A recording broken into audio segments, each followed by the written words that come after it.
What's up, sports fans? Thank you for tuning in to the Cavalier Sports Report. I'm your new host, Kwaku Duah, and we're here with Coach Eric Horner from the baseball team. How you doing, Coach? Doing very good. How you doing? I'm fine, thank you. Okay, first things first. I saw this your 12th season here at Johnson County. Could you speak a little bit about what brought you to Johnson County and your pitching days?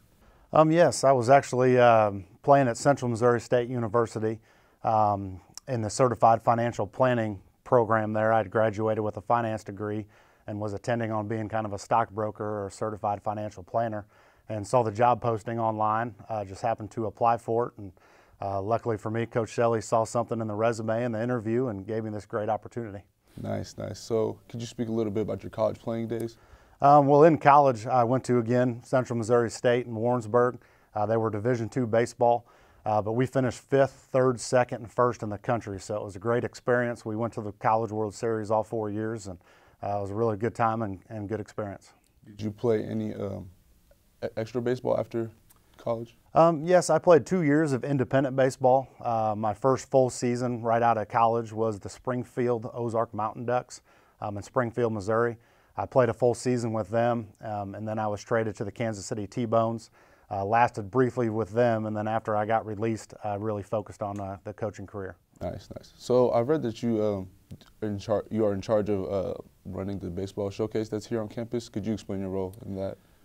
Yeah, we put on a showcase every year around the end of January, and it's really put on to help high school baseball players in the area showcase their skills right before the high school season. Unfortunately, when you're in the Midwest, the cold climate doesn't allow baseball players to get a whole lot of exposure. But with our great facility, which is 46,000 square feet, it allows those players to come in and showcase their abilities to high school or to college baseball coaches. So it's a real great event, and it's turned into almost a complete Midwest thing. I think this year we had 225 players attend from 12 different states. So we've been doing this since 2008. And ever since then, it's been growing every year, and now we have a waiting list, and unfortunately I have to turn some people down to make sure that it's still quality and everybody kind of gets what they expected. 12 different states. Could you name some of those states? Well, it's pretty much all the Midwest. We had, Missouri, Nebraska, Kansas, Iowa, North Dakota, South Dakota, Texas. So it's pretty much generally in the Midwest. I think Texas was probably the furthest southern state that we had. But again, the majority of those players are Kansas, Missouri. So nice. Were there any records broken or any players that stood out to you? We haven't really kept any kind of a record book. Now, Tyler Cundith, the SID here, writes a pretty good article each year on it, and he posts the top 5 times.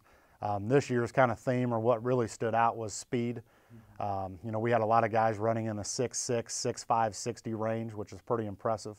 And I think throughout, a lot of the 225 were under 7 seconds in the 60, which is pretty good speed. Yeah, it's pretty fast. So, okay, so could you speak a little bit about your summer camps, or what are the other camps you hold here? Well, the other big one besides the winter showcase is the indoor baseball league that we host here. And what that is, it's pretty much teams come in of 6 or 7 guys, and this is all local kids because obviously the travel aspect of it. So it's all based around the Overland Park community, but we have anywhere from 300 to 400 players each year. And it's broken down to 2 sessions, but pretty much what it is there's a live pitcher throwing against a live hitter. So there's a catcher, a hitter, and a pitcher inside the cage, and the teams kind of switch up. So what makes it really unique is the live pitching aspect of it. There's really not too many people or programs around here that can put on a thing, and it's really fun for the kids. But more importantly, they get a lot out of it because it's not a machine. The ball's put in different places. They got to work on their batter's eye, and it's just a real good thing for kids to get ready for high school baseball. Okay, that's really interesting. Could you explain your role in putting all that together? Well, I would say, I don't know if it's a official role or not, but I would consider myself the marketing director for most of the showcase and camps, as far as getting the names out there, the camps out there, trying to bring kids into it.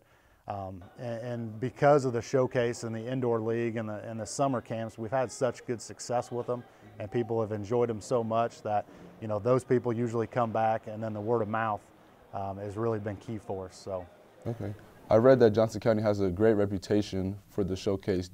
What do you think attributes to its success so far? Well, probably the main thing is the indoor facility. I mean, it's 46,000 square feet. So pretty much anything that we can do outside, we can do indoors. And that's probably the #1 reason why it's one of the best around, because there's not many facilities where you can run a full 60, outfielders can throw from full distance, catchers can throw from full distance. So pretty much the space really allows us to get everything done that we need to get done. And a lot of the showcases around the Midwest just can't showcase, pretty much the real thing. So could you give us a little bit of preview for this upcoming season? Well, we're excited. I don't know how much I can tell you without us actually playing a game, but on paper it looks pretty good. Our guys are great kids. One of the biggest tells is the team GPA. This fall semester, the team got a 3.4, which was actually the greatest team GPA in school history for the baseball program. Congrats. So we're pretty excited because usually high team GPAs kind of roll over to good baseball seasons. So we're hoping that stays true. We have a lot of guys back from last year's team that set the wins record at 50 wins last year. And most of those guys back, we pretty much returned 8 of the 9 starters.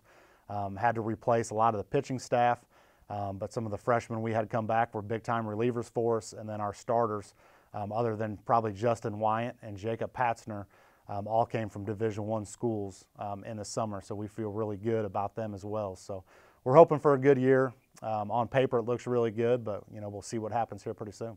Nice. Okay, so you guys had a tough World Series loss last year. What changes were made in the offseason? We did. Sometimes it's just an honor when you can make it to the World Series because it's such a great event. I mean, we have 10,000 plus people go to those games. You play some of the best JUCO teams in the country.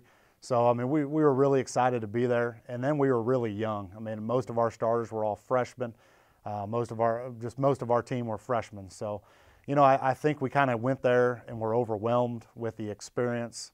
And people, soaked it in, and it was a great time. But, hopefully we'll get back here pretty soon and, expect to win and prepare to win and have kind of a much more focus on winning instead of kind of getting overwhelmed with the experience. Definitely. Okay, well, good luck to you this season, Coach. Well, thank you for having me today. Thanks for joining us. That's been it all for your Cavalier Sports Report. Thanks for tuning in. Again, I'm your host, Kwaku Duah.